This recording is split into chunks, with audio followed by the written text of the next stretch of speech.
Coming up on Unmasking Minds, Empowering Mental Health Conversations podcast. Mistresses, side pieces. To me, those are two different entities. We are giving you the male perspective on a topic we brought you before: women seeking interest in married men. Why do men seek out mistresses? What is the psychological or the clinical aspect of that? They'll give you their opinion and also tell some real life experiences they've had on this topic. But I'll meet someone in the cafeteria or the deli, and I will automatically, if you will, do all of these things for her. And what woman who's looking for attention too would not accept it? Make sure you stay tuned, because this is an episode that you don't want to miss on the podcast.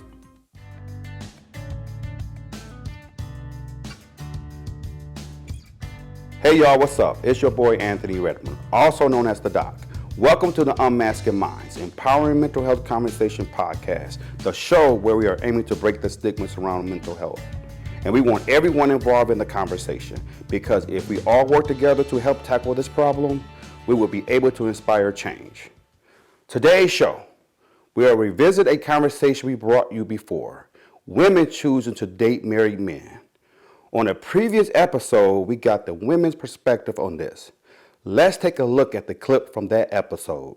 Me being a woman, I would have to think about me putting myself in the position or being in that other woman's shoes. And it's just something that, being a woman, being supportive, you know what I'm saying? Not causing somebody else that pain. Like, there's multitudes of reasons why people, like a woman would date a married man. One is convenience. She don't want to be married. So sometimes we create a fallacy. He's going to leave her. He's going to leave her. He loves me. He's going to leave her. It's not working out. So we begin to believe the lies. We create our own storyline, and we start buying into all that, and we lose ourselves. Such a controversial topic. Today, we are getting the male's perspective. Joining me for this is Ray Smith and Arzal Smith. Guys, welcome. Thank you for coming on this show. And I told the women that I'm going to have a male perspective on the conversation we had, because I want all audience, males, females, to really understand this topic is really causing mental health in our society. Because as me being a private practice, psychologist, mental health provider, a lot of people come into my office and they're dealing and suffering from depression for getting involved in a relationship that is unhealthy for them. So I asked you guys to come, and I met you guys a couple of weeks ago and at a reading. Yeah. And you guys were so powerful the way you were speaking. And I said to myself, I need these guys immediately, because I wanted someone with wisdom. I don't want someone younger. I need wisdom on this show, because we are touching many lives when we talk about this controversial topic. So, as you hear about this, or you hear that, the question is this: well, why do men have mistress? I'm going right in. Why do you think that males are married or in a love relationship? They don't have to be married, but in a really deep, committed relationship, have side pieces and mistresses. What's your perspective? Go ahead, Ray. Side pieces. To me, those are two different entities. Okay, break that down. Mistress, the connotation or the understanding that I have or that I've seen, is a woman who's being kept financially by a man. Married, I guess, would be his particular description or definition. He's married, got a family. He has this woman on the side that he's caring for. Mutual understanding. They have a contract, if you will. Okay. And based on the terms of the contract, they proceed with that particular relationship. Now, the question that you ask is why a man would do that. That answer is about as many men as walking the earth today, because everybody would have their reason for entering into a contract like that. Be it, you left home, your wife doesn't listen to you, you never seem to be able to do enough. She always belittles you, you're a professional, but your practice is always secondary, thirdary, it's not important. So now you're at the coffee shop, reading your book, just trying to get away, maybe smoking a cigar. The young waitress or another young lady might be in there, and you see each other on a regular basis, so to speak, and you begin a conversation. She enjoys your laugh. She has thoughtful things. She asks you good questions. So she allows you to sit there and be as important as you feel like you need to be. And so you continue this, platonic. You just meet. Hey, I'll meet you at the coffee shop, or do you work out? I'll meet you at the gym. But when you go home, while your wife is in your ear, your mind is on that conversation that you were having, and the feeling that you got of I'm appreciated, I'm listened to. She makes me feel what I don't feel at home. That's one perspective. Mm-hmm. Maybe the other perspective is I just need to have somebody that I feel like I can control. You have those situations where you got a man who's got two families. He's got children here, children there. To me, that's not a mistress. That's a whole other family. So again, the mental gymnastics that you go through to make those things plausible, finding real reasons to be in it or continue in it, I mean, that's a very deep well we can go down. Right. So what I'm hearing is that man or males are being neglected at home from their loved ones. The emotional, the love language that they need to sustain and fulfill them is not happening in his household. Real or perceived. Because women could give that man everything he desires, but they're not giving him the one thing or the two things or the things he feel like he desires. And from in agreement with what Ray was saying, men are visual, highly sexual. I mean, if we can be real about it. Let's be real. And let's say a couple have been together from the time they were high school, college, certain things. They came together, they got married early, they started a family. They love each other, but there were a lot of things early in life that they didn't really know about each other. They didn't learn about each other. Certain passions and certain emotions that we have. I believe that some men, they have a happy home, but there's something else that they feel that they need, that they may feel that their wives may not understand that, and so they seek out something else to fulfill something else, not necessarily the marriage life, because it doesn't mean necessarily that there's an unhappy home there. There's an inner longing that this male individual has that maybe his wife may not. Maybe he's even asked for certain things. I mean, just from an intimate perspective. And one thing leads to another as that drive gets in the opportunity, as Ray was saying, you meet a woman and she's willing to accommodate you in these areas of companionship, sensuality, communication. And so this begins to become a relationship that you have to balance, if you will, your mental or physical equilibrium. Just another perspective. It's men have mistresses a lot of times because they need that. They can't get that at home. Doesn't necessarily mean that the home is unhappy or there's disturbance or arguments. It's just my wife is not willing or maybe not capable.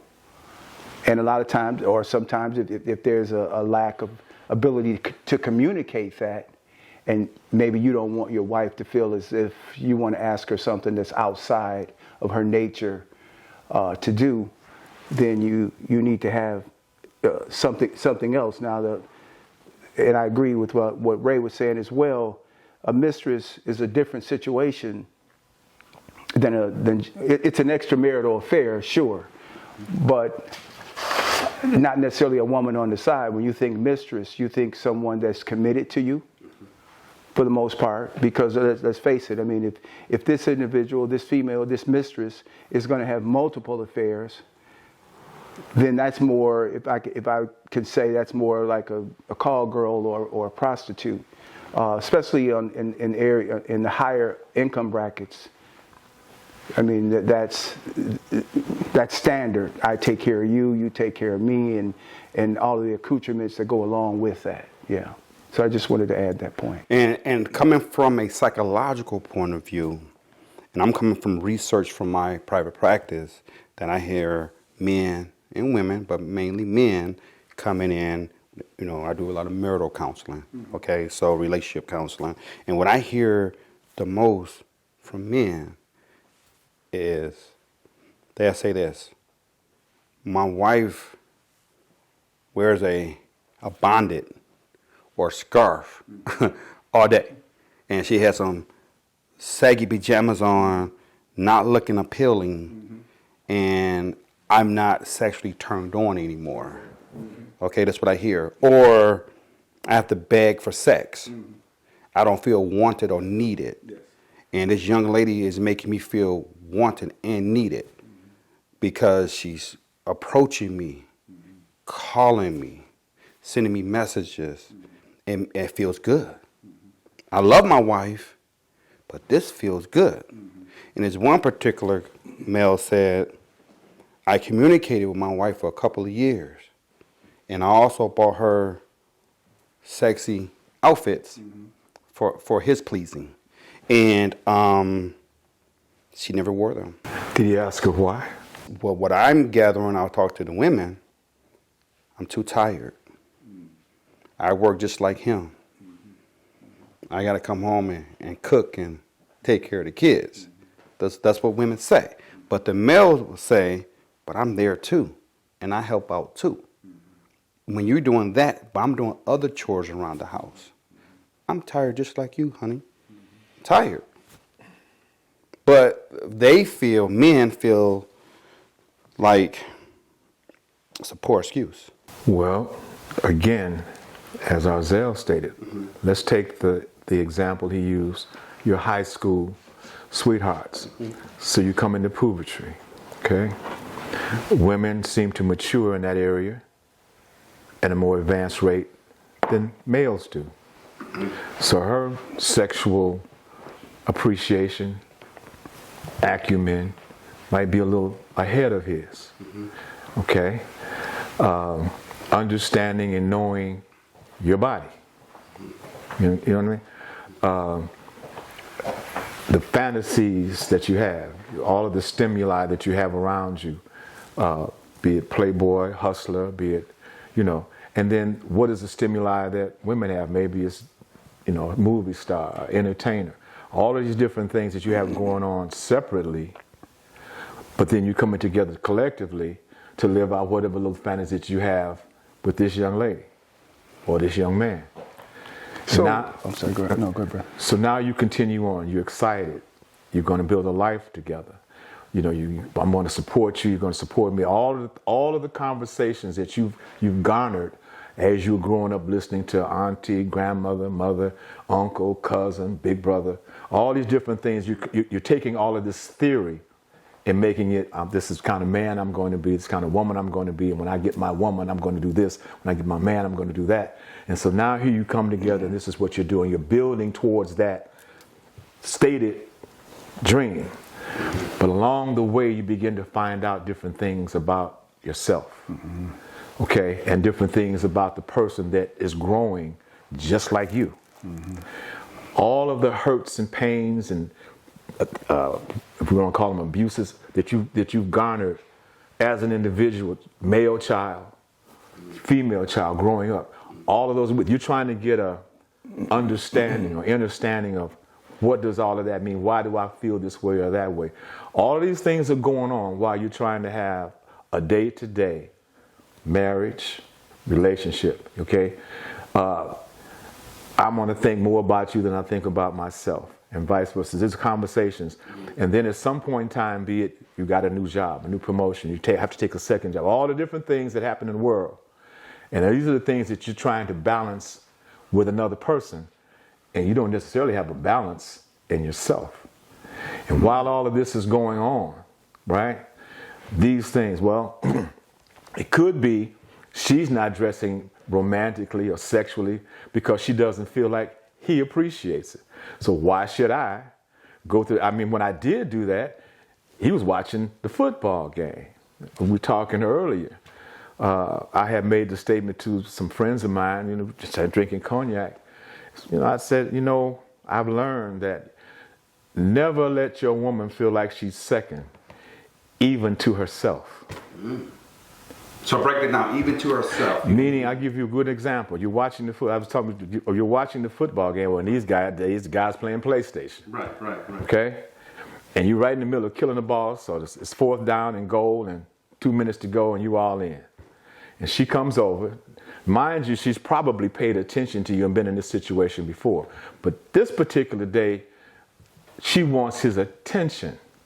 So she comes to him and asks him, "Hey, sweetheart, I really would like some ice cream. Could you go and give me some ice cream?" "Okay, babe. Just give me a minute. Just give me a minute. The game is almost over." Okay, and then she gives you something that you recognize as a disappointment. So then you say, "Okay, I'm going to pause it. I'm going to get you your ice cream." So you get up and you hustling around, getting your coat, and she can, let me get this done. Right. And then she says, "Well, baby, can I have a hug before you go? Just let me get the ice cream, baby. I'll be back." Now, I asked the guys, so now which one was the priority for her? That's a tough question to answer. Because I'm coming from a psychological point. Understood. I'm coming from, owning your truth. Because he trying to please her, and he stopped what he's doing and put what he was doing, it was at that point was primary. He put it to the secondary to run and go get the ice cream because she wants it. Mm-hmm. That's his truth. I'm about to please my woman, and I'm thinking that I'm pleasing her. Let me do this. But in her mind, her truth is, but I still feel second because you really don't want to go. The important thing to her was the hug. I missed that one. Because in his mind, he wants to get that out of the way so he can get back to the game. And she knows that. Not that she's being vindictive. She is seeking his attention. Right. I mean, somewhere in here, I guess, I refer to you in this, from a psychological perspective, where's the lack of communication? I was about to go there. Communication is paramount. If we can go back to, if a man really, really wants his marriage or his relationship with his wife, to work, because we're called to provide and protect. And therefore, we have to identify the enemy for the most part. If that's basically say, well, men, all you do is provide and protect, then identifying the enemy is necessary. If somebody's going to break in, you get up and you say, "I heard something, I'm going to go see what," you don't tell your wife, "Go see what this is." But if the enemy is lack of communication, lack of tenderness, lack of affection, we're generally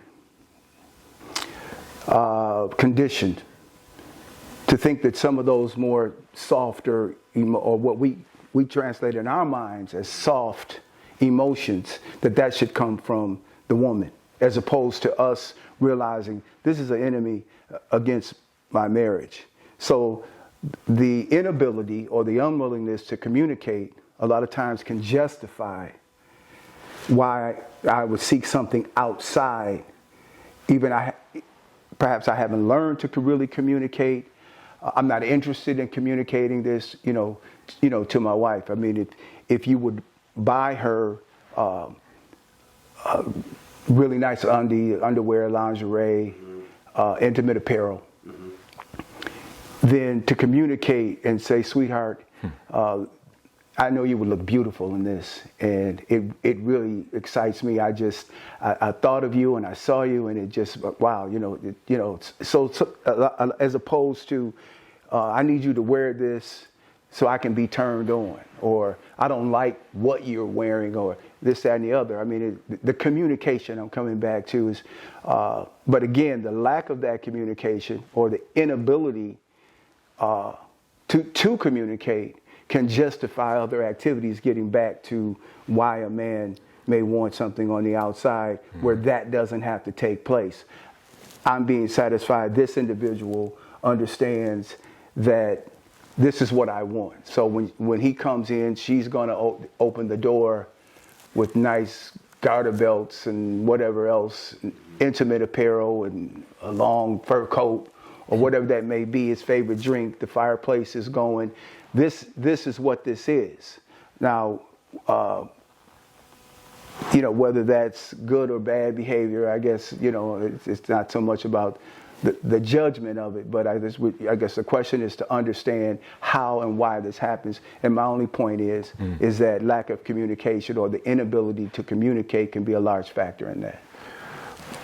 Taking him up right where he just stopped, but I'll meet someone in the cafeteria or the deli, and I will automatically, if you will, do all of these things for her. And what woman who's looking for attention too would not accept it?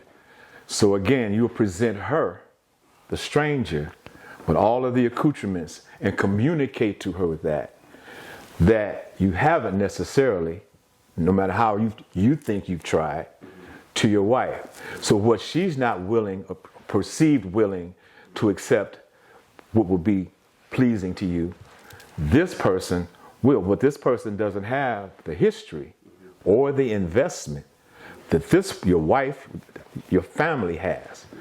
And so again, you'll see a guy, he'll say, I do this, I do that, I do the other, and this woman is sitting there and listening, and, well, you can do it for me, and I'll be yours.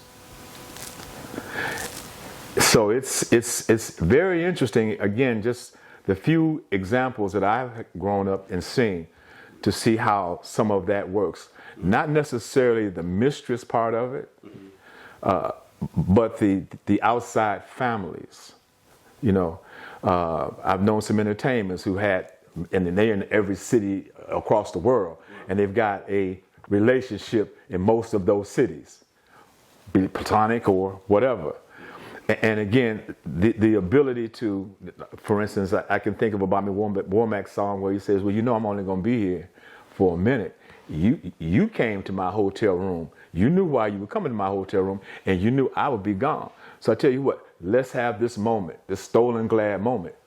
But, go home. That's a different situation to me than having a mistress and feeling one way or the other about this man. This is what he does. He's lonely too. And he's going from city to city to city in those moments of longing. Again, so many of the different situations, clergymen, all of these kind of scenarios that they have, Lord forgive me, but they have situations where when they go into the conferences and what have you, they have women that come there to quote unquote service them. Yes. But is that a mistress? See, a mistress is almost like an institution. Right, you involved emotionally. Exactly. And when you have a significant other at home, right, and you projecting yourself emotionally, and you caring for this woman, you loving this woman, exactly, right, and the impacts of the mental health amongst you and that woman. Take a time like today. It's day before Christmas Eve, and this woman who's dedicated, basically committed her life to you, where is she going to be at in the process? And now you've got to try to balance and navigate in yourself, your emotions. Well, if I can't make it because my wife is not going to let me out, I can't get away, this person is sitting there with a Christmas dinner for you too. But what is the motivating factor? I mean, because I like to walk away from this with a greater understanding as well.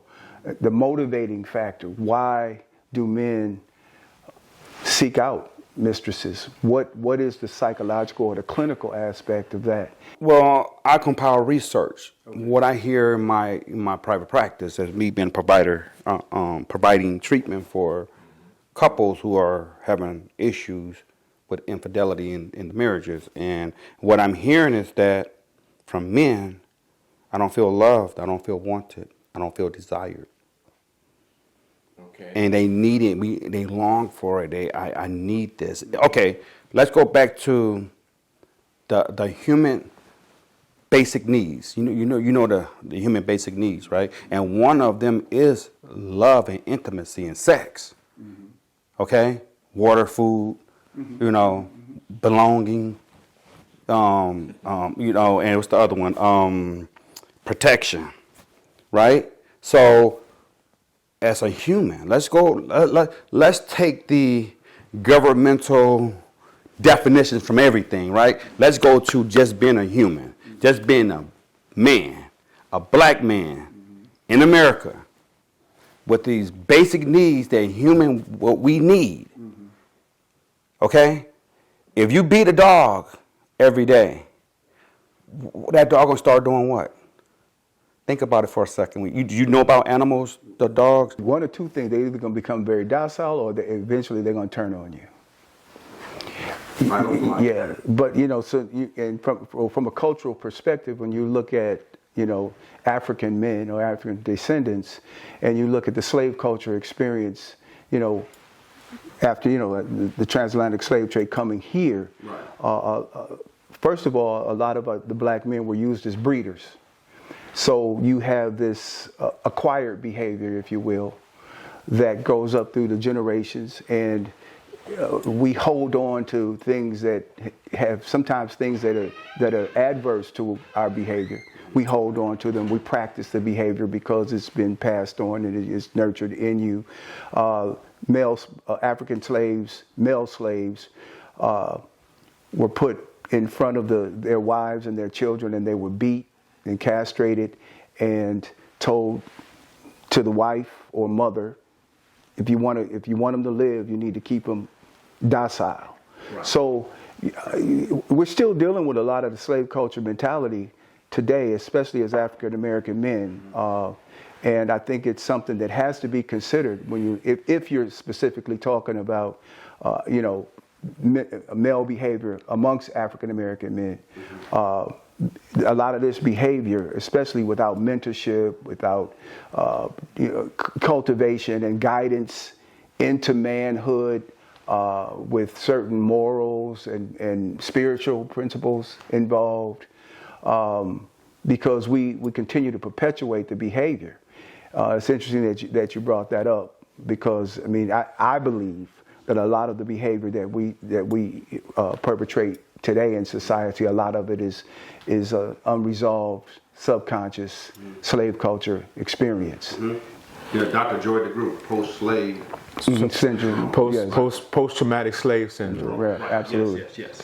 Take that and let's turn that around. Here is the black woman. Okay, as he said, the big black buck is being beaten almost to the length of death, put over a log, spread out, and sodomized by the plantation owners, the farmers, what have you, and is raping her and her daughter and her son, and while his wife in the house. Oh yes. And so now let's go into so is she at times. So let's go into the anger that one must have, and the fact that not only you can't defend yourself, you can't protect you, and you can't protect me, and growing with that, knowing that what you have to sacrifice and do just to see that your eggs, your seed will live to see another day. And growing up through that, and sometimes you hear, he ain't this, you ain't nothing but a that. And you grow up, and so when that man-child goes and looks into the mirror and he says, well, I'm not this, I am that. And there's no other perspective, male perspective he can look at. What I've found just in myself, and then kind of listening around people older and younger, there are doors that we have in our lives, personal lives, that we haven't closed. And we're living the pain that's in those doors. And so we go into a marriage and all of those doors are open on both sides. And the behaviors that we're expressing at those points in times as we're growing and those things are coming out, we're finding we're with different people. And they are too. And so then we find a scenario out here, that person doesn't know your history. They don't know that. So you're able to sit there and be fresh and refreshing and be all that you want them to be, all you want to be at home. Well, the person that you're doing this with, be they male or female, they're appreciating that. You're fresh and refreshing. You're just what they've been ready to hear. Oh, and then you can follow that up with some resources. And I can begin to depend. I can begin to love this relationship that we have. Okay, I'm married. Yeah, but I love you. Now you have to make some inward decisions with this person. That's another door that's open. All these doors that you got open that you haven't closed yet. Now you're trying to open and live a whole nother experience where you haven't gone back into your own life and shut each one of those doors to get here. And if your wife, another human being, has those same doors that she hasn't gone through, you can kind of see all of the mental gymnastics, emotional gymnastics are going on with this now triangle. And as a man in the role that we've been told to play, I got to play this role two places. I'm already double-minded because I'm not with my wife. Now I'm basically triple-minded because I got to think about her emotions, and mine.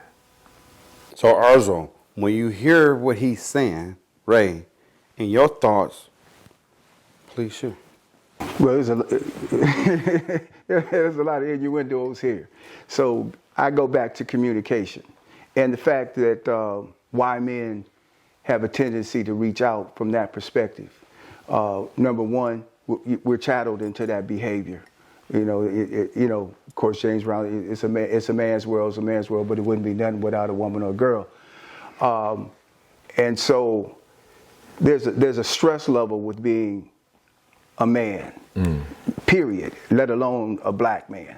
So there are a lot of, and we don't necessarily have the outlets that we need to have. I mean, we may go to the golf course and play golf, and so everybody's still competing and this, that, and the other. And we may go to the gym or to the spa, or we may go to several of these places with friends where we go to the games together. But we don't really communicate with compassion. We don't talk from that. So from male to male, I can listen to Ray or listen to you, and I can begin to relax and I can begin to glean from what you're saying. But these are, under normal circumstances, men don't function like that, especially in the Western world. We don't function. So the stress level builds up. Okay, you have tensions at home. And as he said, the opportunity comes where you see something that's appealing to you. Again, I listen to what hopefully we can say this, where you talk to your significant other, and there were certain things that you would hope could be communicated between you and her. And I guess I see the breakdown there, not just in many of us. Right. The inability or the unwillingness or the fear to really communicate our true emotions as men. I mean, that's a big piece. I mean, we skirt around a lot of things, but we don't talk about the sensitivities, the deep-rooted sensitivities and pain. So therefore, we offset that by other behaviors, and a lot of that becomes sexual, highly sexual.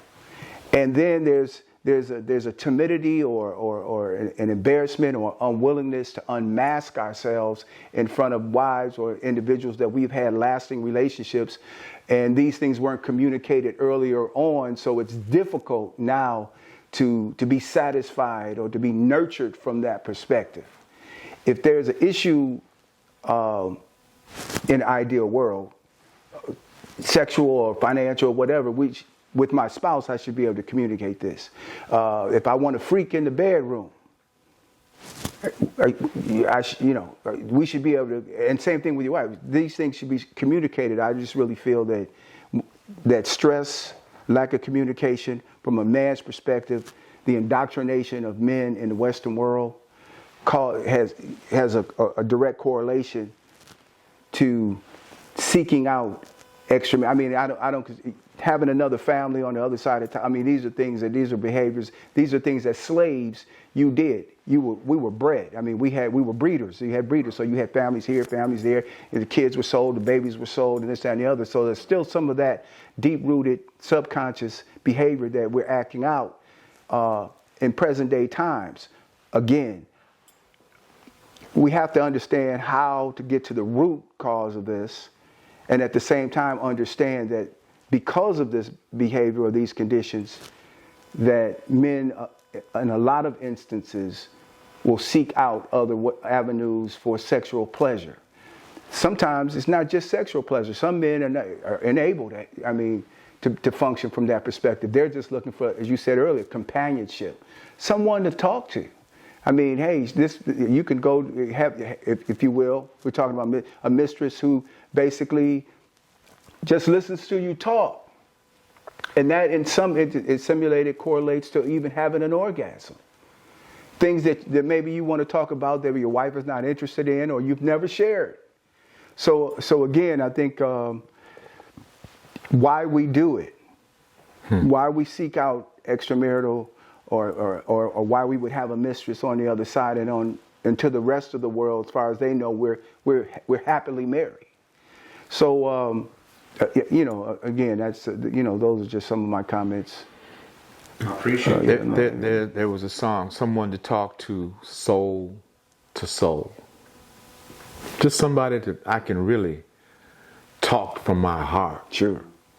Yeah, we want to be heard. We want to be listened to. Yeah, sure, and gently. We don't always want to be, well, why are you thinking this? Or why are you assuming this? Or why are you assuming that? We want men. I think we're perceived as not having the ability to be tender, and to want tenderness. Again, we walk in those pants. I had to share with my queen. I said, the questions that I ask that appear from what I get from you to be an attack, or a rebuttal to whatever you're saying. I ask the question because I'm seeking knowledge. I want to understand what it is you're desiring or you're asking of me. So in my inquiry, because a lot of time it's that back and forth, and then man raises his voice. Or I'm passionate, and when I speak and I'm excited, I care about you, my voice level goes up. And then sometimes it's just in that they take that, depending on what they've gone through, as an attack. So I had to understand and observe that and say, please, I just want to know. I hear you. I'm listening, and I still have a question. Exactly what did you mean by that? Because I really want to know. And that goes back to Arzal, effective communication. It's not happening. And I see that in my private practice. Communication is the key to our relationship. Our relationship, right? So we have to be mindful of the words that we are saying. And we have to be receptive without judgment and trying to understand what is being said, right? Environment, right? Neural pathways, our behaviors. Neural pathways in your brain shapes our behavior. If you come from I came from a rough community, you couldn't be a punk. Yeah, you couldn't. It's a societal stigma that I'm growing up, I got to stand my grounds, right? But I still carry that with me today. And I can manage it to a point, because my environment is me. Your environment is you. And you, when I first met you, I knew you wasn't from Michigan. I knew, right? Because I can tell, right? And but it was a pleasing conversation that I needed you guys on here, because you guys are filled with just wisdom and knowledge. And we have to unmask this issue so the younger generation could understand and maybe maneuver and learn how to not to go out there to find mistresses that are hurt. You know, there's a lot of mental health. A lot of mental health are involved with this. I'm talking about depression, suicidal ideation. I'm talking about stress and anxiety. Stress is a silent killer. You see what I'm saying? So you leaving the house, you're thinking like, my woman's about to go cheat on me, or my husband or my man about to go cheat, and then you worried. There's a word. It's called trust. Trust in yourself, trust in your mate, trust in your wisdom. So when all of what you put your trust in, the churches, the government, family structure, when everything that you are looking at now, we're talking about these young folks, everywhere I look, I can't trust any of that because I see the results of what they trusted. And so if you don't have a point of departure where you can actually have trust that can I really say what I am? Can I really say who I am? Mm-hmm. Can I really say I don't know? Mm-hmm. Can I really say that and trust that it's going to be precious to whoever I'm saying it to? And if I can't find trust, I'm looking for it. Mm-hmm. I'm going to trust something. So a question, how can couples rebuild that trust and heal from infidelity? Being married and myself and appreciating that question, the work really begins in trusting that whatever it is you need to share with your spouse, even if it's painful. You know what I mean? Because we fear being rejected. We fear that whatever our truth is not going to be accepted. We fear repercussions of being honest. Mm-hmm. We fear that. We fear this. I'm taking off everything. I'm naked in front of you. This is the truth. Mm-hmm. We're afraid of that. Mm-hmm. And until you can overcome that fear and say, I am that I am. Yeah, know thyself. I mean, and that's, and having been married at a young age and lost that marriage, understanding now what I didn't know then you take the time to understand that it really begins with you. I mean, from a man's perspective, this is where I am at this point in life, that there are principles and there are concepts and structure patterns that we have to embrace as men. Now, of course, mentorship and nurturing. So again, these are some of the areas that we still need to build and to create so that males have more areas of place to unfold, to be mentored, to hear other men's experiences. You can learn from a person that has grown from a negative experience. You don't necessarily have to go down that same road. So men need forums. We talk to men on a regular. I mean, like we ended up talking, and I find that because men are still dealing, when you said it earlier, we're still dealing with the stigma of having to be tough, and if I share my emotions, it makes me weak, and these are things that we have to deal with. I think as a result of that, we'll have healthier marriages. There will be more common. Sure, you always have infidelity, and you always have, divorce rates and this, that, and the other, and you always have people who are unhappy. But then we have to go back to the beginning of how those relationships actually started, and if we all go back, we'll realize that there were things that perhaps we could or should have understood at that time. We just didn't. So therefore, those avenues and levels of conversation never germinated. They never materialized. So here we are 20, 30 years later. And now we need outlet because the stress levels or disappointment or emotional traumas that's so from a man's perspective, I really feel that more forums like this to be able to learn. Here's an individual that's been married 30 years, happily married. It's like, well, wow, how do you do that? Not having the fear, as someone mentioned a moment ago, of being able to ask another man after understanding his truth, hey, listen, can you shed some light on my situation? Can you give me some advice? With married couples, until they can really trust themselves to be honest with themselves and then be honest and take that honesty, take that truth and give it to their a partner undiluted, they're going to have problems. I mean, they're going to have a situation because you haven't dealt with yourself, the honesty with yourself to the degree that you can accept that and understand that you're growing, evolving as a human being, and then give that to the other person to take of it. If they're willing. If they're willing. Yeah, because you can only go as far as your own self, and hopefully that's before you get married. There are things that we share, but hopefully before you get married, there are things that men as well as women should take into consideration and have an understanding. Yes, sir. Of the rudimentary aspects of communicating with a spouse. What does that really mean? The marriage vows, okay, but what does it really mean? If I'm going to truly love it, am I going into this relationship understanding trust factors, complete transparency in every aspect? Because it's only when later on, when there's something that occurs that you had never experienced with this individual, do you feel betrayal? My mother said one thing to me, and I'll always keep it. She says, a friend is someone who knows all about you, but loves you anyway. And that's what your husband and wife should be. Absolutely. I really appreciate you guys. A professor told me, I remember I was like 19 years old. He said, this institution is only going to teach you so much. He said, you want the knowledge? Go to your elders. Because they have all the knowledge. Because you guys have life experiences more than me, okay?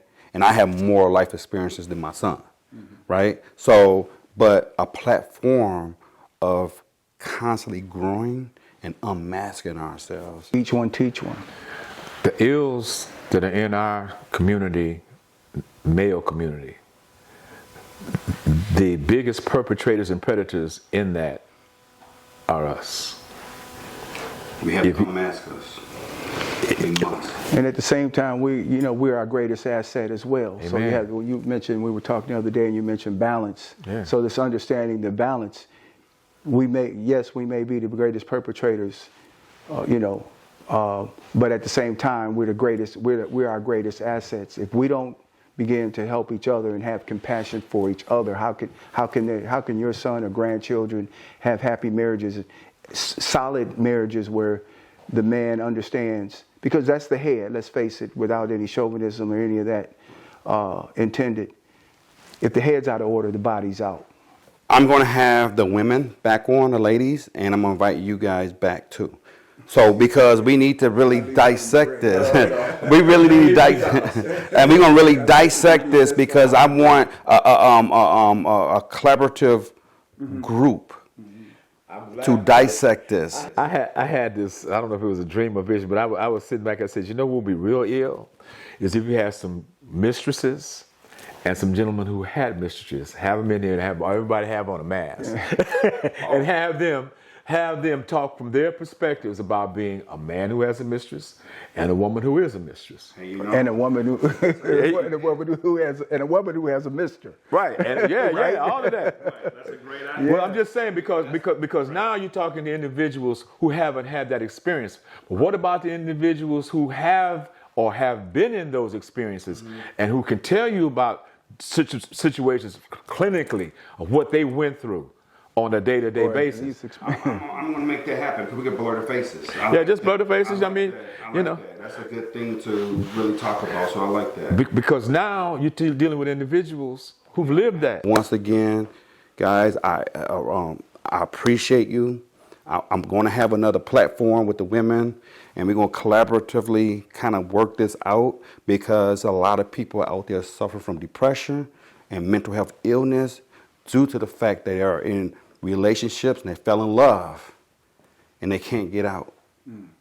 And they're depressed, on medication, trying to cope with their darkness. And in a word, that's Bondage. That's bondage, but that's also the lack of truth to yourself, in yourself. Because nobody can undepress you. Nobody put you in depression. That was a choice that you, like my mother said, there's a difference between being angry and being mad. Mad, you out of control. Anger is a choice. Thank you for coming. I appreciate you being a part of the Unmasking Minds Empowering Mental Health Conversation podcast. I'm enlightened right now. I'm lost of words right now. This is a very powerful show, a very powerful platform that we put on today, and I'm hope that the viewers and the audience will learn from this and grow from this. So the word of the week: self-respect plays a crucial role in maintaining good mental health, as it helps foster a sense of self-worth, confidence, and resilience. Remember, practicing self-respect is not selfish, but rather an essential aspect of taking care of your overall well-being. Thank you. Thank you, audience. I'll see you next week. Thank you for watching, and please subscribe and make sure you follow us on social media.